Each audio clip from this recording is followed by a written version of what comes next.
नमस्कार साथियों, स्वागत है आप सभी का। तो आज की क्लास में हिंदी व्याकरण के कुछ और महत्वपूर्ण प्रश्नों के बारे में पढ़ेंगे जो परीक्षाओं में पूछे जा रहे हैं। तो काफ़ी महत्वपूर्ण होने वाली है आज की क्लास, तो आप सभी वीडियो को एंड तक जरूर देखिएगा। और जो भी विद्यार्थी पहली बार क्लास ले रहे हैं, चैनल को सब्सक्राइब जरूर कर लें, क्योंकि ऐसे ही प्रश्न चैनल पर डेली कराए जा रहे हैं। तो आप अपनी तैयारी के लिए चैनल से जुड़ सकते हैं। तो चलिए वीडियो को शुरू करते हैं और देखते हैं पहला प्रश्न। तो देखिए, पहला प्रश्न है, दो अथवा दो से अधिक शब्दों से मिलकर बने हुए सार्थक शब्द को क्या कहते हैं? ऑप्शन ए संधि, बी समास, सी छंद या ऑप्शन डी अव्यय। तो राइट आंसर क्या होगा? परीक्षा वाला प्रश्न है कि दो से अधिक शब्दों से मिलकर बने हुए नए सार्थक शब्द को क्या कहा जाता है? तो राइट आंसर आपको याद रखना है, ऑप्शन बी समास कहा जाता है। याद रखिएगा, ऑप्शन बी राइट आंसर हो जाएगा। अगला प्रश्न है, चौपाई के प्रत्येक चरण में कितनी मात्राएं होती हैं? ऑप्शन ए 10, 12, 16 या 18। तो राइट आंसर क्या होगा कि चौपाई के प्रत्येक चरण में कितनी मात्राएं होती हैं? तो राइट आंसर याद रखिएगा, ऑप्शन सी 16 मात्राएं होती हैं। चौपाई एक सममात्रिक छंद है, इसमें चरण होते हैं 4 और प्रत्येक चरण में मात्राएं होती हैं 16। याद रखिएगा, एक प्रश्न यहाँ से बन सकता है। अगला प्रश्न है, अतिवृष्टि का विलोम शब्द क्या है? ऑप्शन ए न्यून वृष्टि, बी लघु वृष्टि, सी अल्प वृष्टि या ऑप्शन डी अनावृष्टि। तो राइट आंसर क्या होगा? अतिवृष्टि का विलोम शब्द क्या है? विलोम शब्द से प्रश्न पूछा जाता है, तो ध्यान से इसका आंसर देखिएगा कि अतिवृष्टि का विलोम शब्द होता है ऑप्शन डी अनावृष्टि। याद रखिएगा, अनावृष्टि राइट आंसर हो जाएगा। अगला प्रश्न है, जिस समास में कोई पद प्रधान नहीं होता उसे क्या कहा जाता है? ऑप्शन ए तत्पुरुष समास, बी बहुव्रीहि समास, सी द्वंद्व समास या ऑप्शन डी द्विगु समास। तो राइट आंसर क्या होना चाहिए कि जिस समास में कोई पद प्रधान ना हो उसे क्या कहा जाता है? यानी जिस समास में दोनों पद प्रधान ना हो बल्कि कोई तीसरे पद की प्रधानता होती है, वहां पर होता है बहुव्रीहि समास। तो ऑप्शन बी राइट आंसर हो जाएगा। अगर यहीं पर आपसे पूछा जाता कि कौन सा समास है जिसमें दोनों पद प्रधान होते हैं, तो राइट आंसर होता द्वंद्व समास। अगर आपसे पूछा जाता कि ऐसा कौन सा समास है जिसमें प्रथम पद संख्यावाची होता है, तो राइट आंसर होता द्विगु समास। याद रखिएगा, तो यहाँ पर आंसर हो जाएगा बहुब्रीहि। ऐसा समास है जिसमें दोनों पदों की प्रधानता नहीं होती बल्कि किसी तीसरे पद की प्रधानता होती है।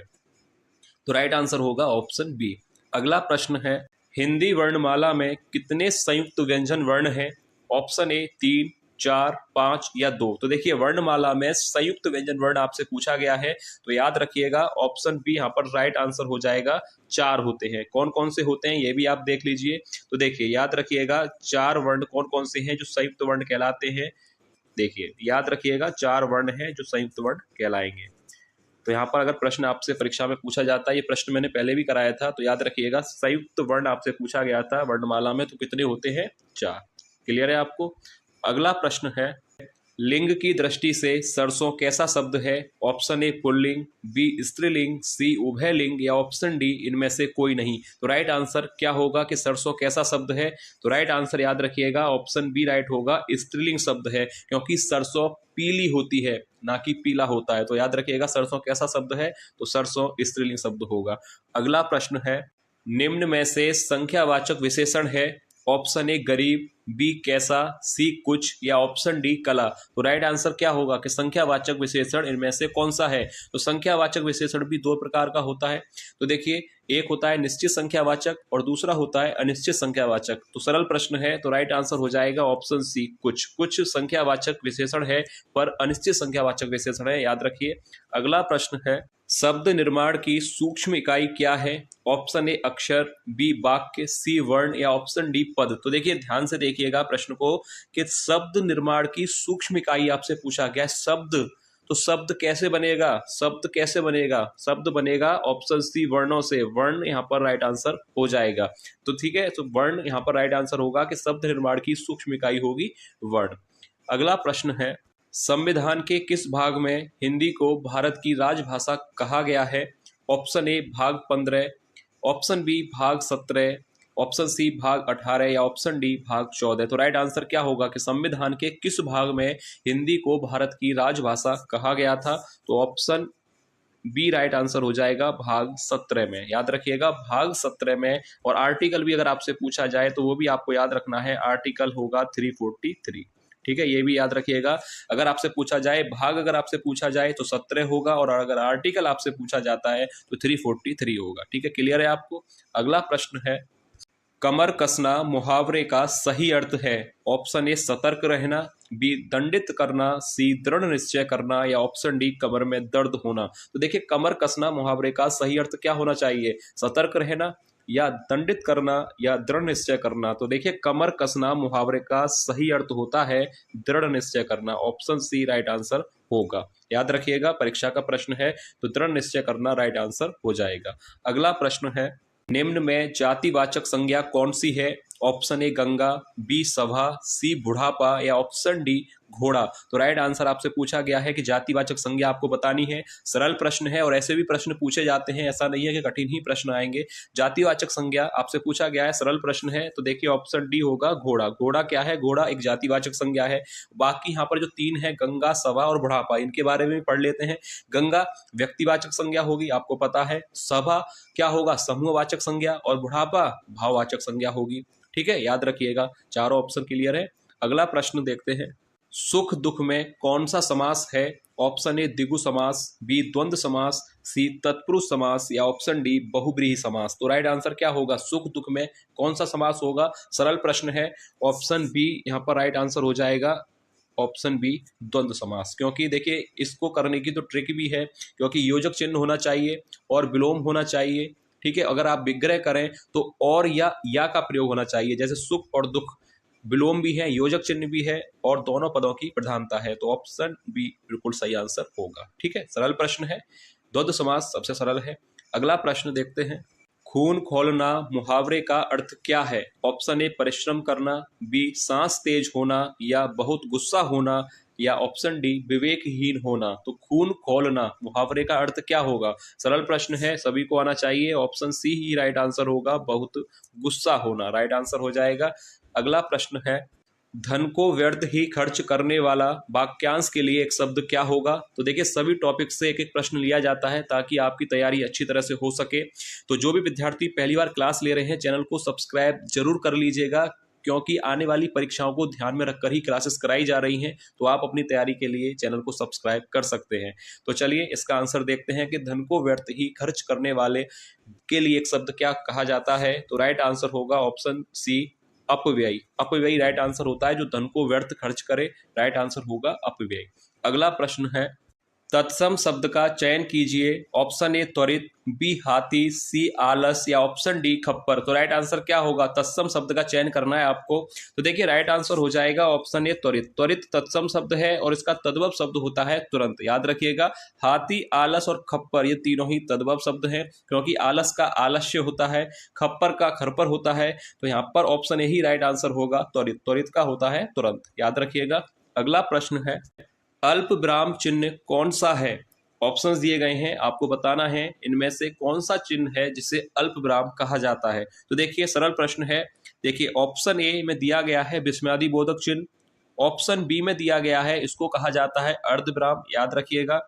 ऑप्शन सी राइट आंसर होगा, इसको ही कहा जाता है अल्प विराम। अल्प विराम चिन्ह कौन सा है, यहाँ पर याद रखिएगा।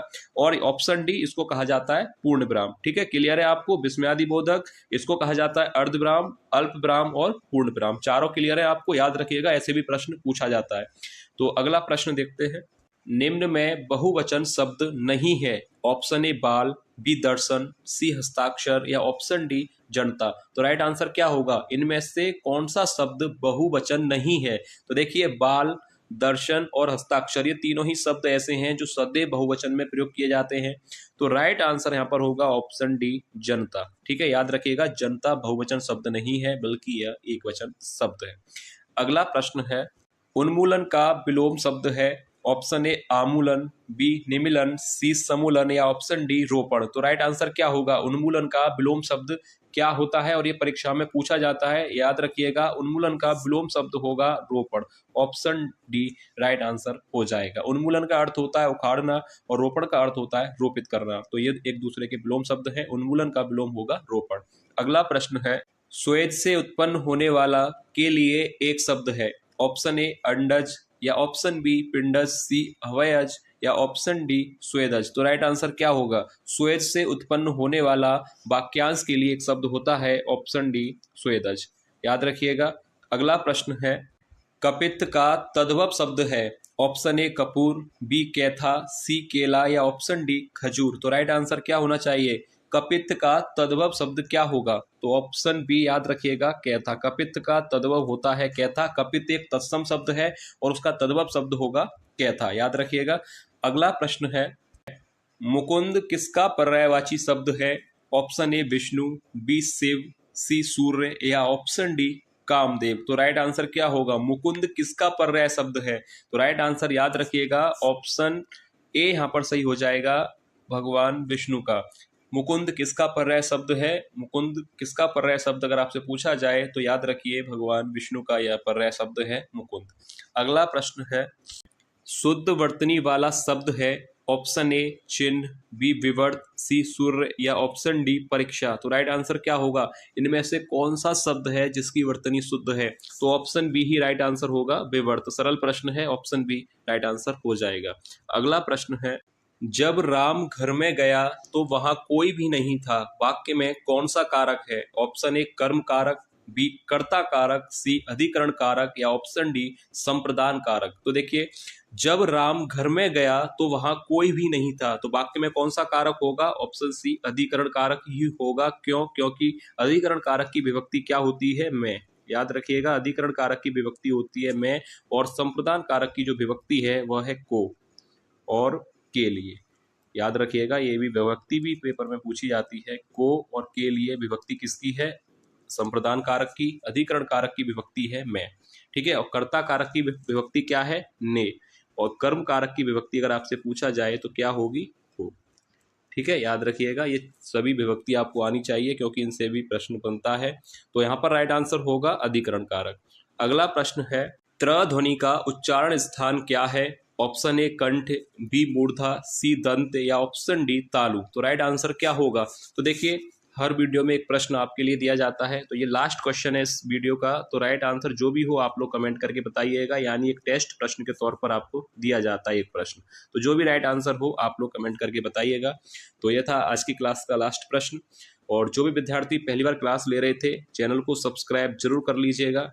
आपको पता है कि चैनल पर डेली ही ऐसी क्लासेस कराई जा रही हैं जो आपकी आने वाली परीक्षाओं के लिए काफ़ी कारगर साबित होंगी। तो आप लोग चैनल को सब्सक्राइब कर सकते हैं अपनी तैयारी के लिए। तो चलिए मिलते हैं नेक्स्ट क्लास में और महत्वपूर्ण प्रश्नों के साथ। तब तक के लिए धन्यवाद।